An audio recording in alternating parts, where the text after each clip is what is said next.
It's very nice to be here today.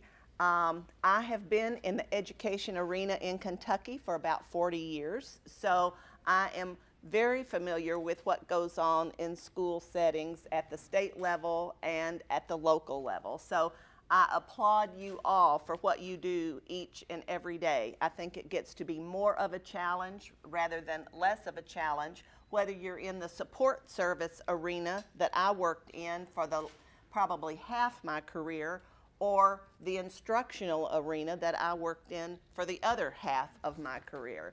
Quite challenging. And it seems right now, particularly as I travel around the country, of course money is always an issue, but it seems like it becomes more and more of an issue as I go into classrooms that now have 40 kids in a classroom from 20 kids. So I just think teachers and all staff are truly to be commended.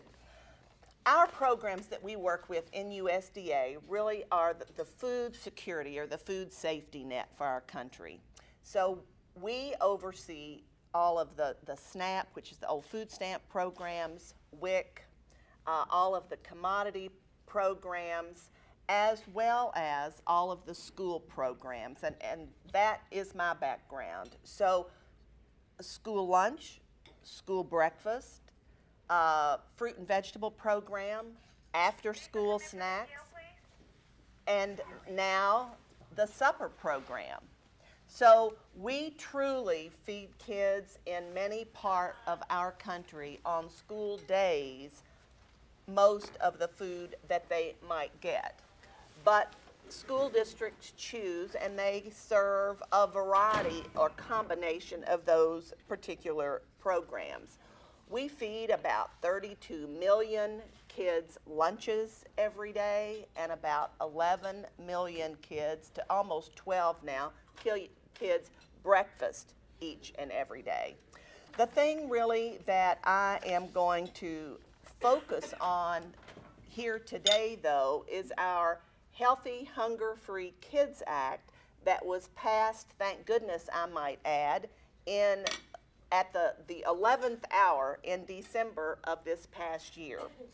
We really feel that this will go a long way toward improving not just the quality of meals, but accessibility to meals that we have with our kids.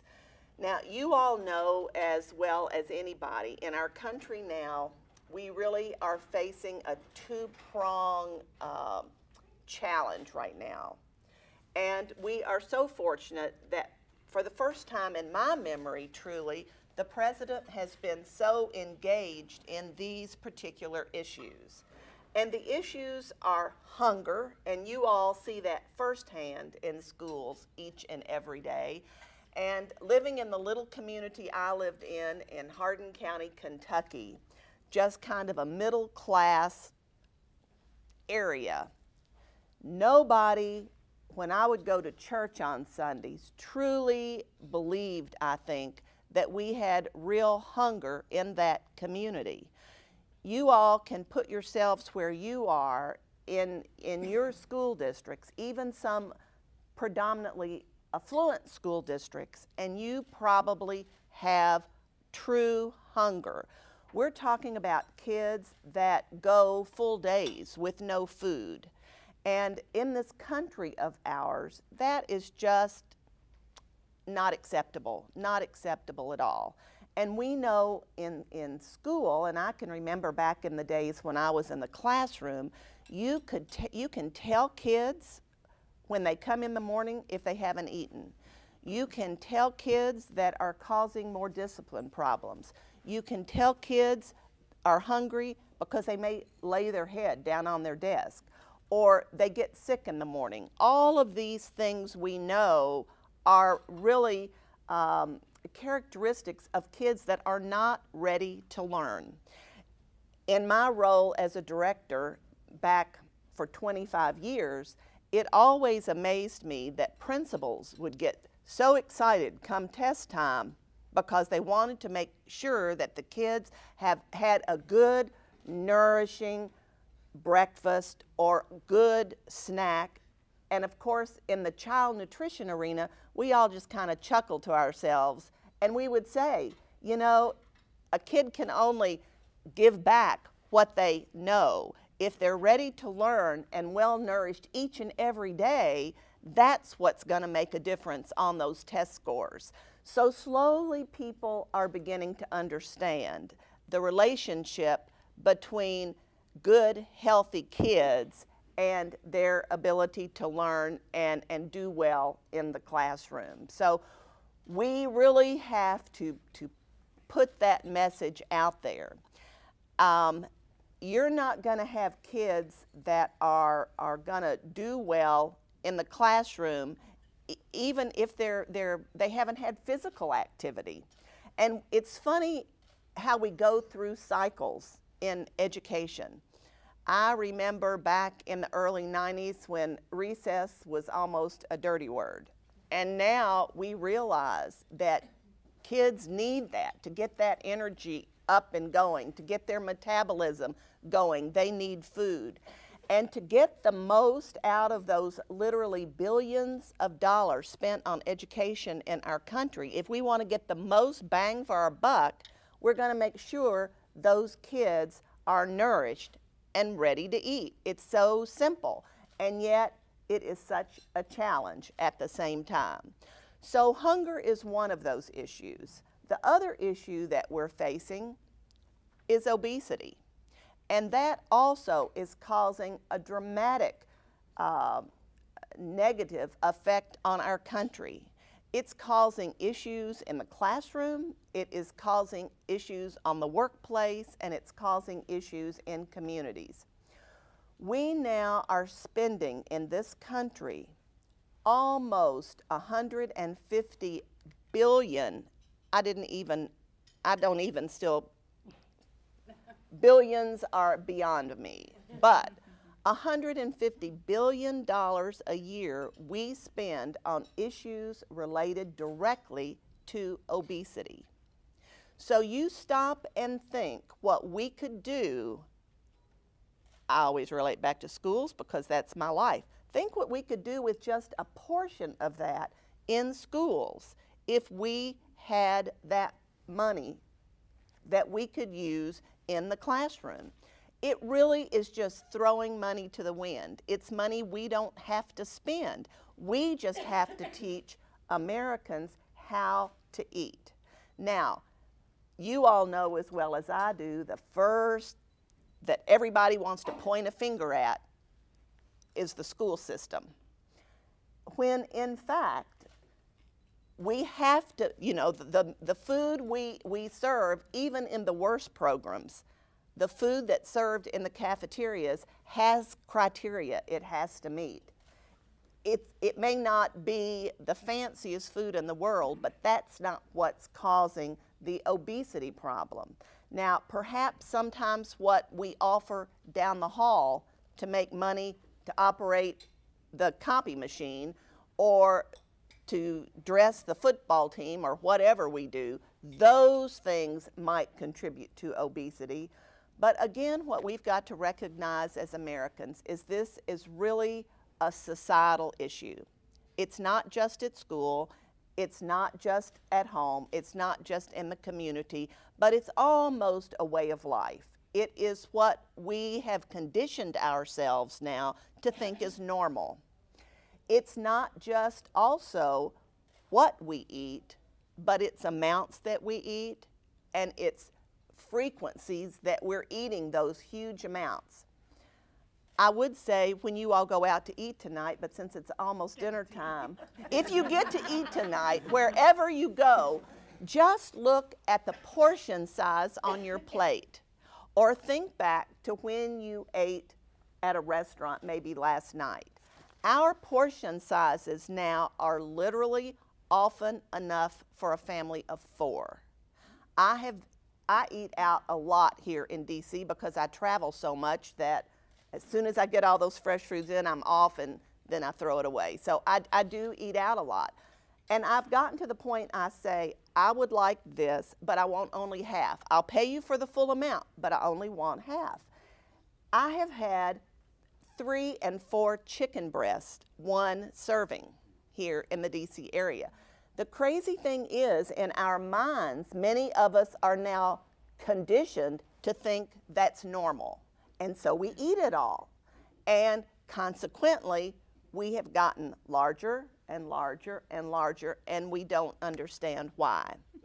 So we've got to work throughout society to help people understand what proper portion sizes are. We teach that in schools because the sizes that we serve in the school cafeteria are the appropriate sizes that we are supposed to serve.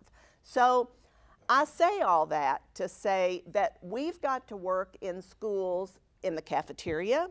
We also have to work in schools in the classroom. And there are many things that people in the classroom need to do. I can so remember when I started teaching, and I finished college a semester early, so I did anything. So I was teaching like elementary school.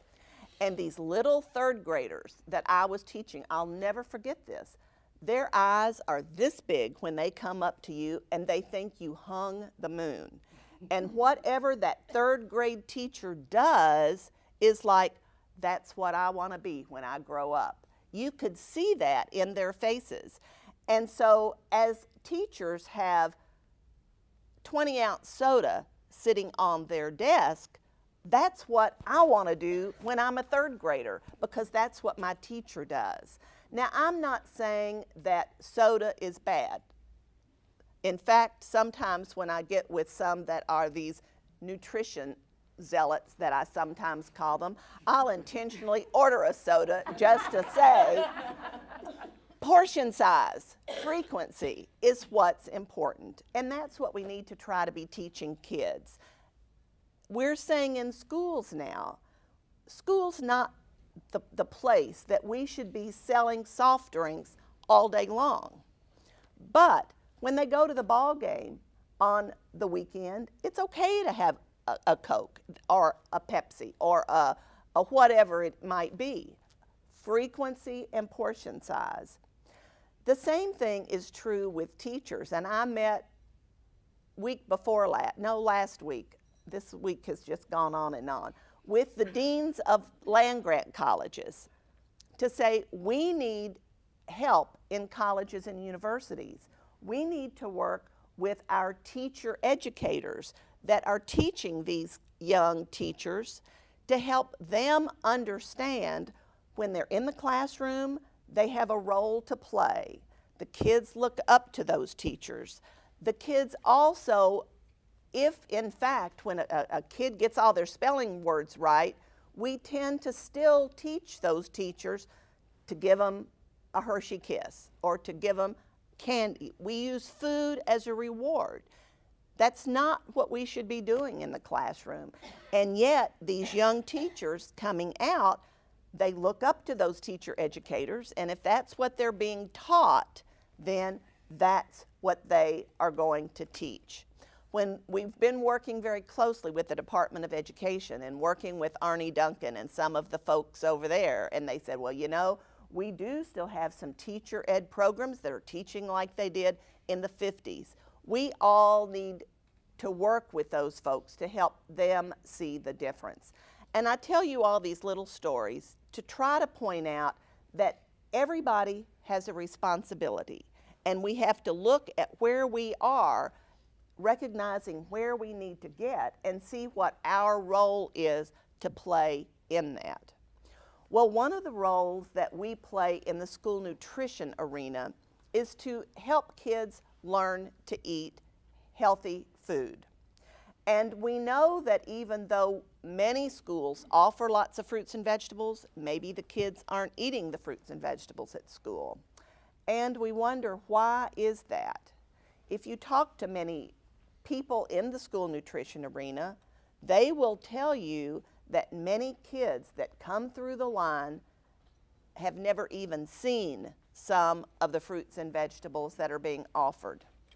So it's not surprising that they're not going to eat the food that's there. I have been amazed at some of the schools that offer the fresh fruit and vegetable program.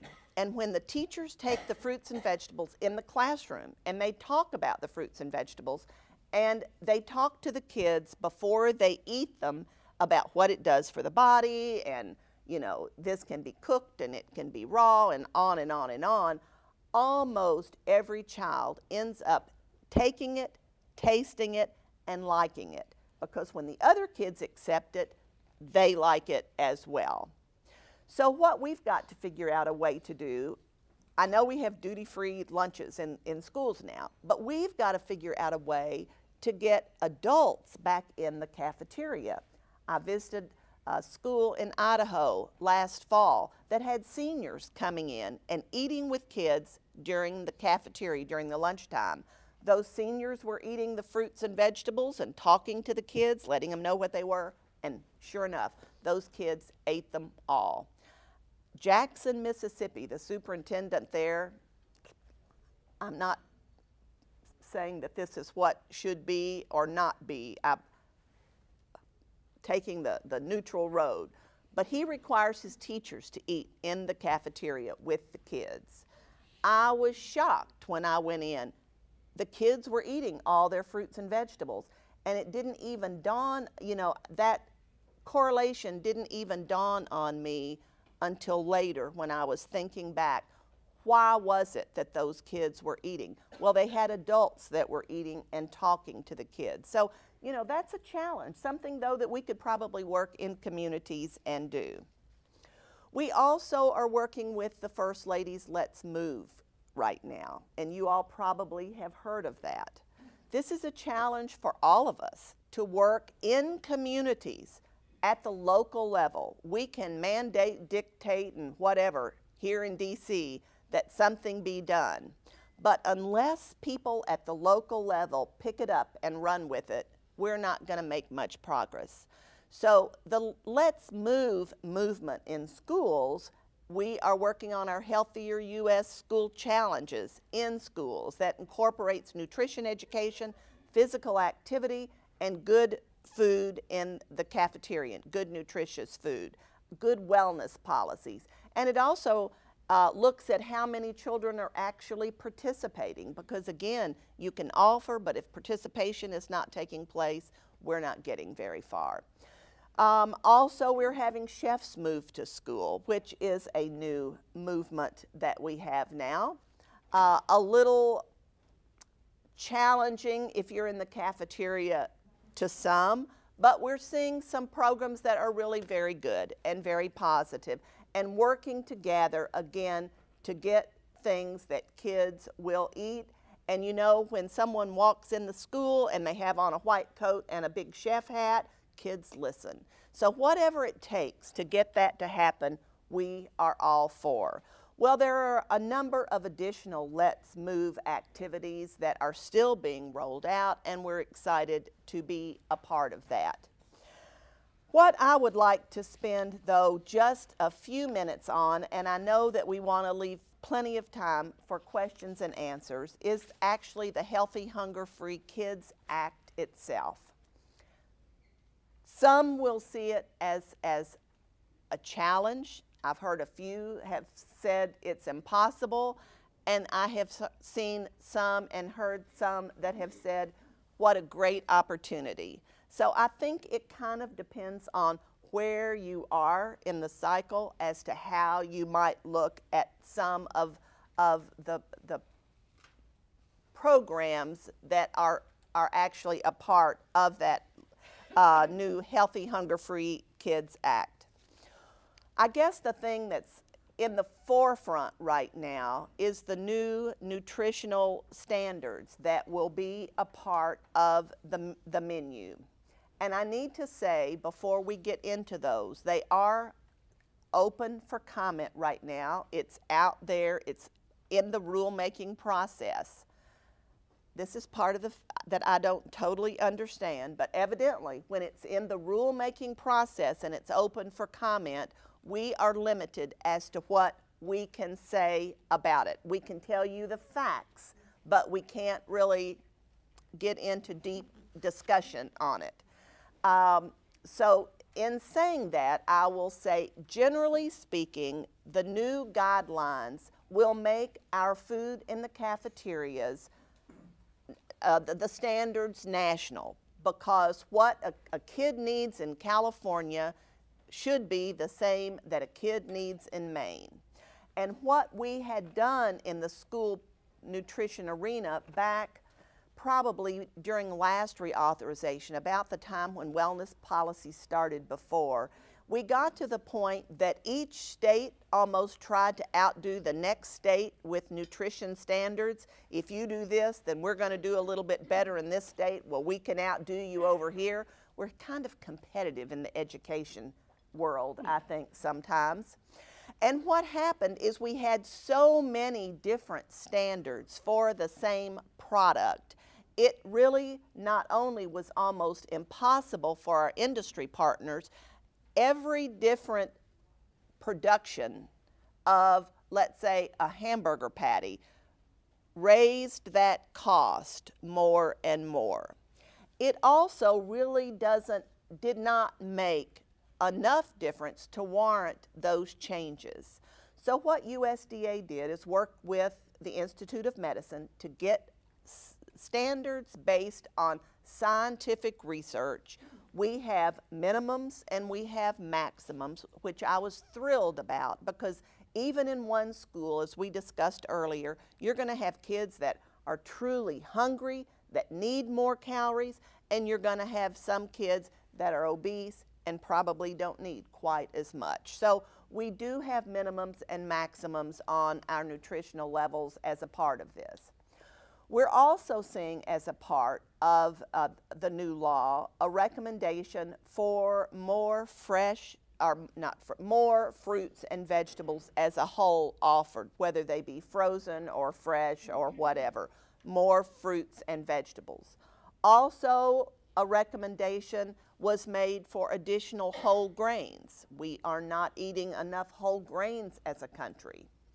And then the issue that I think will be perhaps the biggest challenge for all of us, and it's also a challenge to us as a nation outside of school, is reduction in sodium. We consume way too much sodium. So we're looking at reducing that.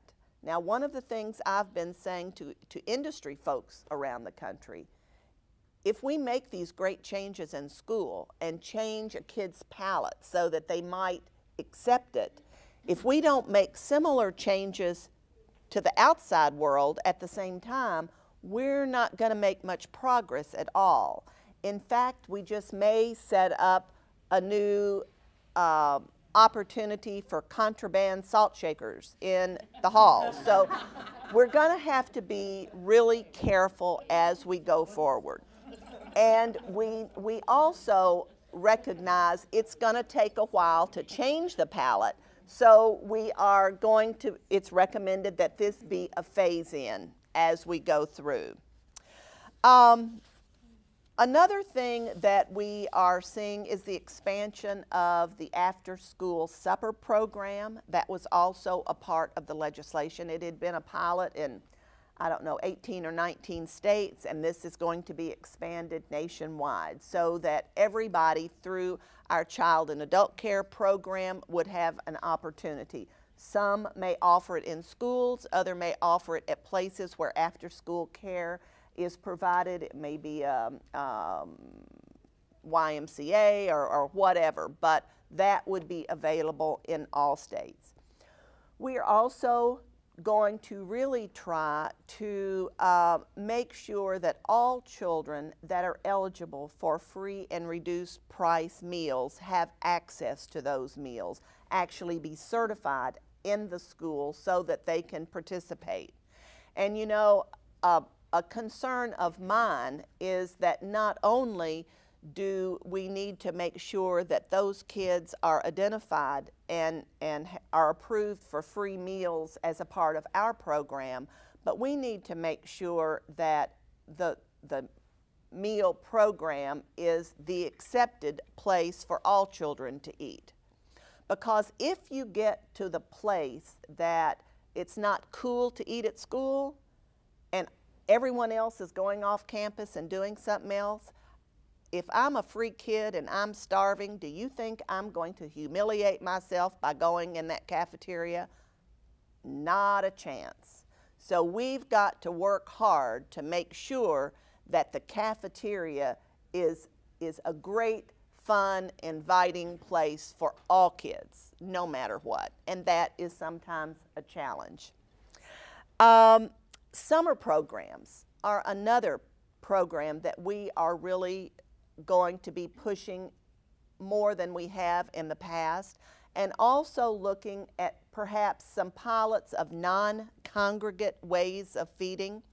When you are in, I went to Montana for the first time in my life this year, and trust me, there are few and far between places, schools, anything in Montana. So it is very difficult in some of our school districts to be able to have congregate feeding, to have all the kids come to a site anywhere. Even in rural Hardin County, Kentucky, where I was from, it might be from one area to another 70 miles. That's far. Now, we also have problems in some of our inner cities because of safety issues, that moms or dads or whoever the caretaker may be may not feel comfortable letting their little ones walk 5 blocks to wherever this congregate site may be. So we're looking at ways, other ways that we might be able to take care of these children in the summer that we know often these children go hungry. They do not get food in the summer. We know that even on break periods, so our summer meals, we're looking at ways that when anytime school is out, we might be able to have some food available for kids. Now, there are some, and will always be, people that think, you know, that's the parents' responsibility. But I also think that we need to help people understand, if we're going to break this low-income poverty cycle, first of all, it's not the kids' fault that they're where they are. And if we can break that cycle and get these kids educated, we are on our way to recovery, so to speak. So we have got to do whatever we can to make sure those kids stay healthy. It's just like when we look at our prison systems. It's much easier and cheaper to take care of these people up front than it is to have them and pay the price when they're in prison for years. So I think the same thing is true with our feeding programs. We've got to do whatever we can to get kids well nourished, keep them healthy, to get them educated, and then so that they will be able to be contributing members of society down the road. And we will do whatever that takes. You can see I don't do a very good job following notes here. I apologize for that. So we are looking at different ways of direct certification, then ways to get kids certified, and different ways to have meals then available to our children there. One other thing that I think that we are particularly excited about is that we are going to be looking at looking at certification and training for all of our employees at the local level and at the state level. We often put people in positions in the school nutrition arena, and you know, if you can breathe and maybe open a can, you've got the job. Well, that's not fair. People don't have a clue how complicated the programs have become and how difficult the tasks are. I have been in schools that have had 5,000 kids. Can you imagine serving breakfast and an hour and a half later lunch to 5,000? It's no easy task. So we owe it to our employees, we owe it to people in the profession to make sure that they have the training that they need. So we're very, very excited about that too. We're also looking at indirect cost, identifying what actually constitutes indirect cost and what can be claimed by the district and what really is out of bounds. Really defining that, and then helping states recognize that you can't be claiming indirect cost on one hand and turn around and charging for the same things on the other. And we see that sometimes happening there. I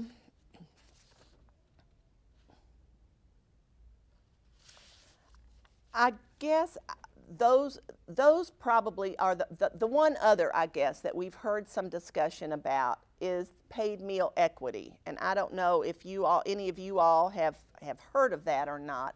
Section 205 of the bill also is looking, would be looking at meal pricing, so that if eventually your meal prices for your paid children were too low, it would require a district a nickel at a time to make those increases until it got to what a federal reimbursement minus the commodity value, minus what the amount for everybody would be until it got to that level.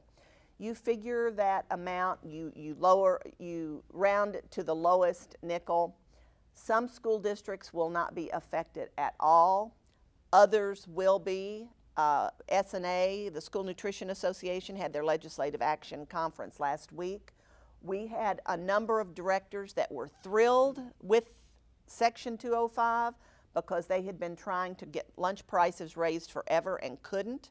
We had others that were just totally opposed and upset about Section 205. So it is going to vary from district to district. There are a number of other things, grants and so forth, but I think that as a whole covers the biggest part of what we're going to see that will directly affect school districts soon. We do have an implementation plan. It is on USDA's website if you would like to go look at that. Also know that the best laid plans, and I have found if nothing else in DC, I thought things went slow in my local school district.